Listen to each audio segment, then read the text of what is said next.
MyPHL 17 presents InFocus, a look at the issues affecting the Delaware Valley. Now here's your host, Steve Highsmith. There have been a lot of ticks around this year, and as summer has wound down and fall's begun, this is not a time to let down your guard. There is a story of a woman and her dog and an observant veterinarian that illustrates the dangers of tick-borne illnesses and the value in paying attention to the health of your pet. Good morning, I'm Steve Highsmith and welcome to InFocus.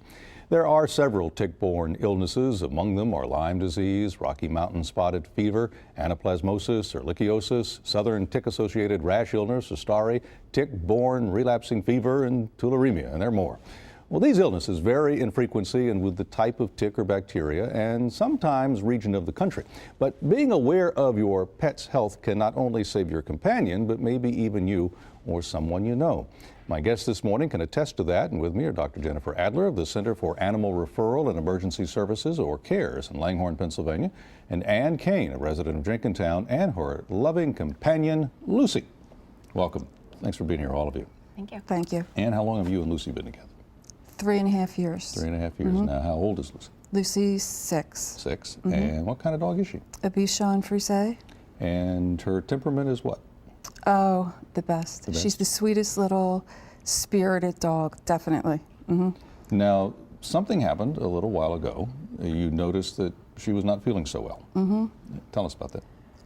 It was a Saturday, and she had been fine in the morning, but Saturday afternoon, I noticed her all curled up under a table, and she wasn't hungry, she wasn't drinking. At dinner time, I went to give her her food, and she wouldn't eat or drink. I was giving her actually water in a cup, so she would take a little sip of it. And finally, I had to take her to the vet that evening because she started to feel warm, like she had a fever. I don't know if you can feel that fever in a dog, but she felt much warmer than usual. So I took her to the emergency hospital, not CARES, to a different hospital that night, and they did some blood tests on her. We left with some antibiotics, and they didn't know what she had, but they gave us some antibiotics and said go to see her vet on the following Monday, which we did. And she stayed ill Saturday, Sunday. Monday we went to the vet. She still wasn't eating, and we went through a whole process that entire week with more blood tests, different medication. They adjusted what she was taking. And then by Friday, she was still not doing well, so the vet said, since it was Memorial Day weekend, we should take her up to Vet Cares. So that's what we did on Friday morning. And she went in there, Dr. Adler met her and admitted her. And Dr. Adler, you knew this history, obviously. You had been told by Ann that there had been these tests and there had been other things. So initially, what did you think? Well, Lucy did have some changes on her lab work and her physical exam that were concerning for a possible tick-related disease. Her platelets were low, she had a persistent fever, she had actually gone suddenly blind right before I met her. And when our ophthalmologist took a look at her, she did have changes in her eyes that could be consistent with an infection.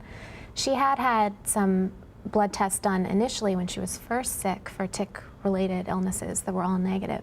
But because she was so suspicious, we decided to treat her anyway, because she hadn't been specifically treated for tick disease at that point. Well, does it matter what the tick disease is for what the treatment is?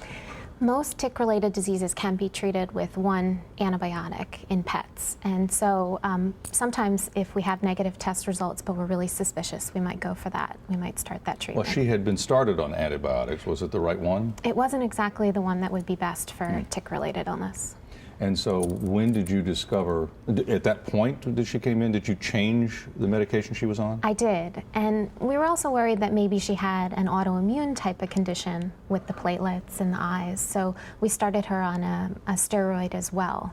Sometimes dogs with tick disease can get a secondary autoimmune disease, and they'll require steroids as well, so she was quite sick at that point. And I guess at that point, did you need evidence of what it was, or did you feel, well, regardless of what it is, we're going to do this anyway?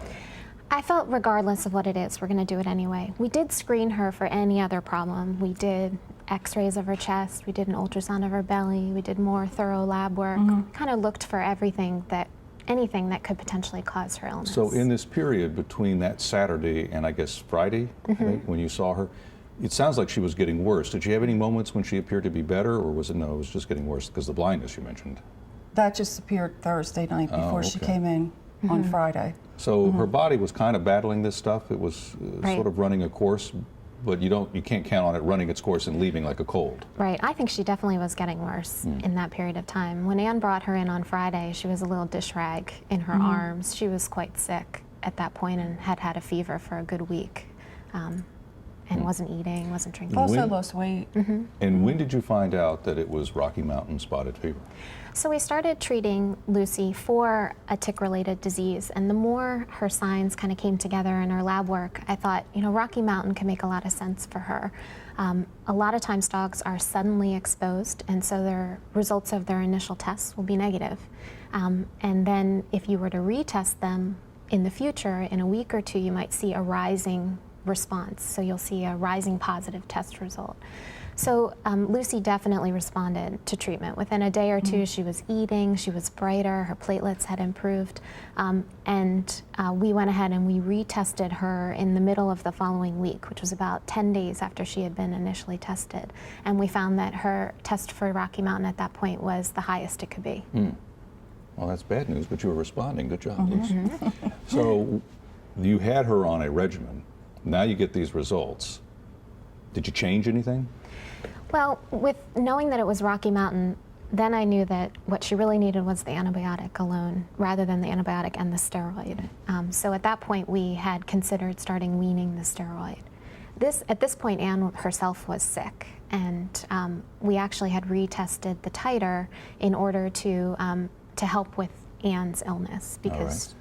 I want to stop before we get to you, Anne, and pick up on this. Now, had you taken a tick off of Lucy at any point? No, I never even saw one. Never saw a tick in the house? No. Never saw a tick on her around this whole Memorial Day period or No, anywhere around never would have suspected. But it also could have been before that. Yeah, she probably was exposed relatively recently. But to Memorial Day? Right.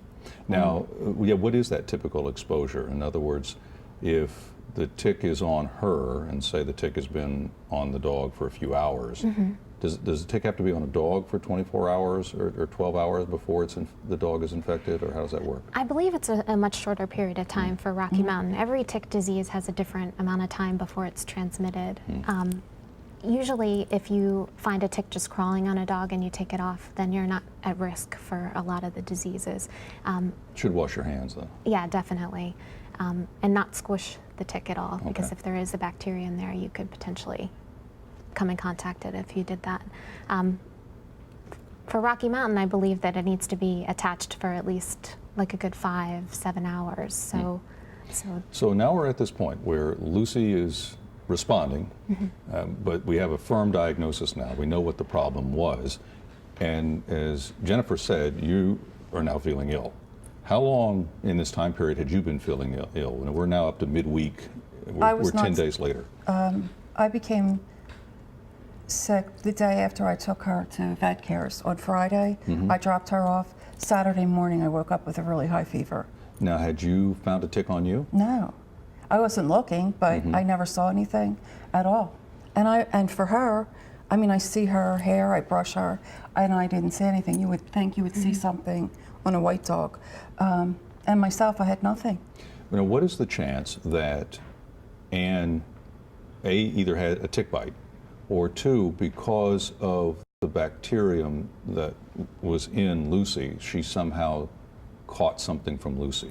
I definitely don't think that Anne caught anything specifically from Lucy.